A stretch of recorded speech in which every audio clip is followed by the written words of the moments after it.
No, you're taking no, like that's actually optimal because you're taking space from the monitor, so you're not hurting your eyes with the lights. That is true. Hey, you gotta protect them for tomorrow. Yeah, so you have to have like perfect spacing from the monitor, so you have like the ideal vision to the monitor. Yep. And then the pose with the hands, like you're using them like very stiff. Like okay, this is a qualifier. This is another day on the job.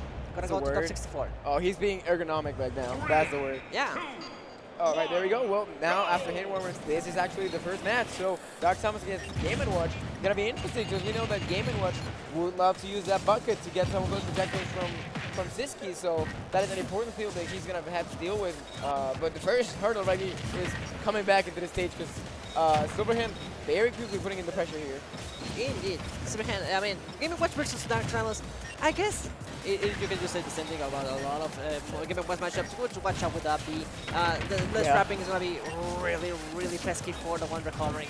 And I mean, in this case, now you have the bucket. You have to call out the plasma shots and just make sure to use the bullet. Like that. Yeah, that's a reflector, and also to just catch everything. Like that's what makes sometimes ledge trapping or ledge guarding for Samus a little bit too easy sometimes, or makes it look too easy. The Because variety of projectiles. yeah, it's just a little bit harder to a point.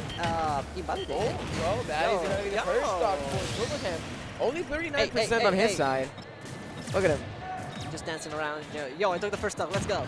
Now, the thing is, you got to keep that up, but it's Sisqui immediately reacting with that downer, bringing this back to a even game, 2 stocks each. But now, once again, Silverhand putting in the pressure right here. 1-2 doesn't really connect, so good on Sisqui getting out of that, but the up B from Sisqui. Both of these guys have very good out of shoot luck, let's be honest. Oh yeah, I mean, both of them are up B. One is just a multi-hit, and then one is I guess, one of the craziest of the reversal options, of recovery options, and also just OPs of the game.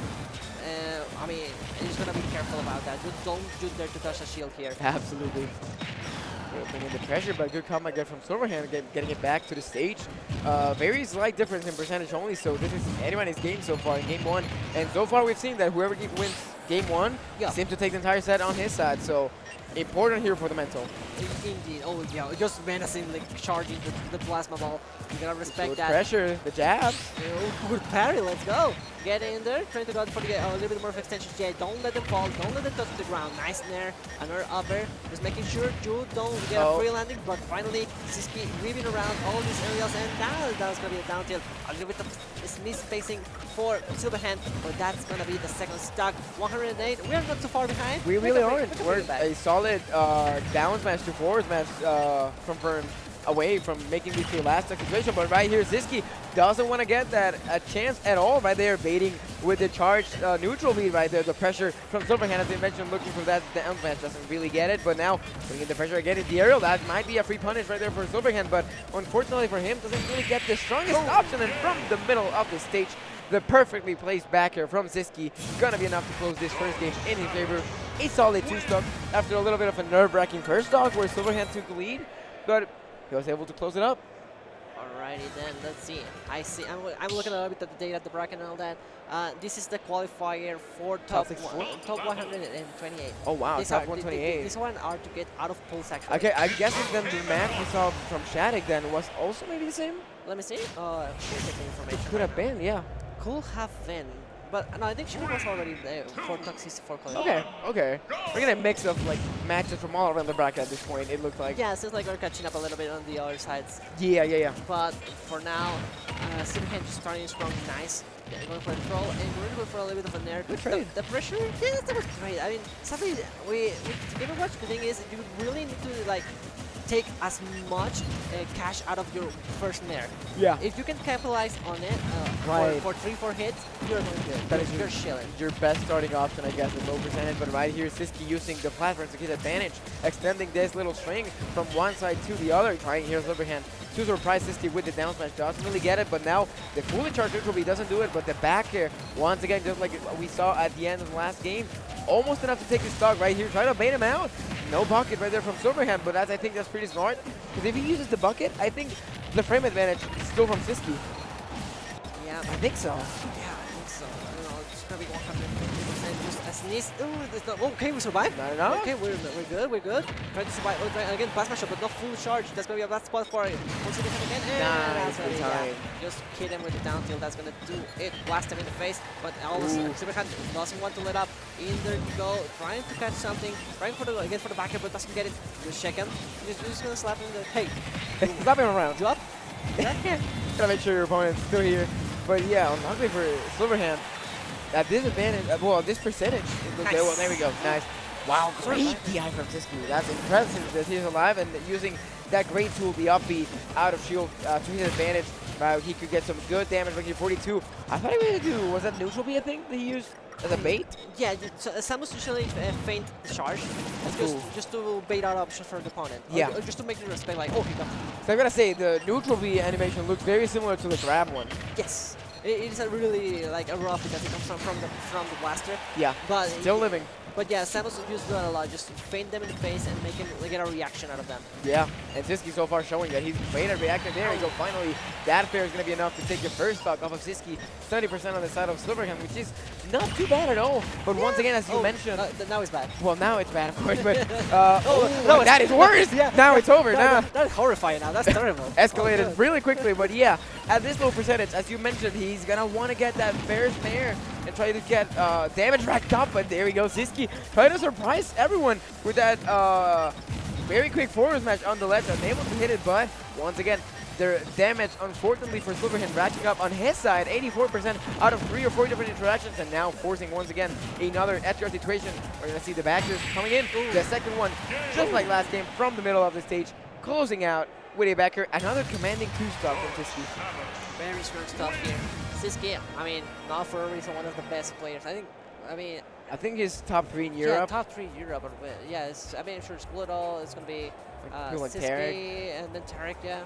Yeah, I mean, strong contender, top 3 in Europe. I'd say probably also the best Dark Samus / Samus in this case. Yeah, I can for sure say that. Yeah. It comes to mind. That's like the first thing that I can think of. But I forgot the name of the one from Japan. There was one Japanese one. I'm bad with Japanese names. That's the thing. I always forget them too. I'm sorry. If you ever think you're good, there's probably a Japanese guy that's 3 years younger than you, winning tournaments. I mean, in this case, there's also a Mexican one, you know. That is true. Wait, we're not that different after all, I guess. Yeah, I mean, we can bond over that. I was talking about that with Hakoru earlier today, where like it feels like regions where a random person in the bracket could destroy you. Like first up is Japan, yeah, Japan, and then Mexico would be second place in that. It just feels like. And I do agree with that option. All right, so real quick, I make some scouting, a little bit of research real quick while we're talking to Checo, and I have realized that Silverhand is from Panama. So wow! We're talking for all friends from Latin America. So saludos a Panamá, nos queremos mucho, gracias por venir. Shout out to Panama, indeed, representing the Central American country, the one that divides the whole continent into 2 parts. Absolutely true. We're bringing the pressure once again. Very even percentage from both of these players. Sisqui trying to surprise Silverhand with that downer. Doesn't really get it just yet, but now Silverhand once again using those projectiles to his favor, making it really hard and uncomfortable for Sisqui to come back into the stage. And now Chair doesn't really connect, but now the plasma shot, not that charge from Sisqui, giving him a little bit of a break from the pressure from Silverhand. Indeed, yeah, we need those. There's gonna go for the backer. Another one. He hit me with another. Please tell me you got it. Ooh, just barely stripping by, barely able to touch the ledge. We are alive for a second, but for a millisecond, I thought, oh no, they're not gonna reach. It's gonna be the end of it. Plasma shot out. Ooh, now, this is the funny part. This is the funny part. Go for the down B. Good option. Oh, that was a great interaction with the up B. Yeah. Somebody just match for a second. Ooh, going in once again. Sisqui for the old reliable and that backer. Unfortunately for him not connecting, but he's still keeping that stage pressure all the way from the middle of the stage. And there you go. I think it's the first time we've seen Plasma Shot take this stock in this set. Yeah, we have seen some Plasma Shot head, but I think it's the first one that actually takes this stock. Yeah. So yeah, you're also right about that. Ooh, going in deep. And I think that might be easy. Yeah, there we go. Luckily for him, that bounce after the up B perfectly setting him up for that backer. So keeping things close right here, even percentage, 2 stocks each. Now Sisqui once again doing the most with that. Oh, that drag down fair. I haven't seen one of those in a while. Yeah, it's actually really hard, not gonna lie. Yeah. I mean, to be honest, the last was that on purpose, maybe? I know there's some setup that you can do and some pressure strength that you can keep going with like that. But I think if you're gonna hit, you're better off just putting the opponent out of the stage. Yeah. That's what I thought he was going to do, but ended up working and extending that combo. 1 of 4% already in Silverhand, so a well-placed backer once again will do the job. And now Sisqui charging that plasma shot, getting ready. Point blank. Point blank, you said it. There we go. He hadn't done that all set, so he's now doing it. I mean, I guess Sisqui is just comfortable now. I mean, yes. He's saying, I can take the liberty. I know you're not just your reflector that much. The bucket panic is not being so much of a factor here, so I'm just taking advantage. Oh my god. Okay, I see you, Sisqui. Yeah, and Silverhand also taking more riskier options. Now go for hard wins. A little bit of the desperation factor now showing here. Trying to go for the F smash over there. Trying to do something. Something please work, but sadly for Silverhand it is not. Okay, we got one. First bucket. Big bucket, actually. Indeed. But 89%. I think it might be too late to react. Another tough match situation. And just like it happened already twice, a well-placed backer to seal the deal. And in this case, to finish the set with a 3-0, very convincing 3-0. Make it 4. We have the 4-3-0 we've seen on stream, and this one was only 2 stocks in this case.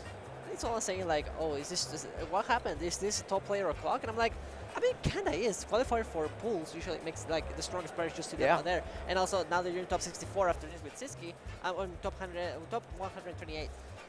Yeah, it becomes like, oh yeah, of course. Getting real. Yeah, you're gonna. It's getting like, the heat is getting stronger every single time. Yeah, you pump it up a little bit more. So obviously you're gonna see the top players. You're gonna see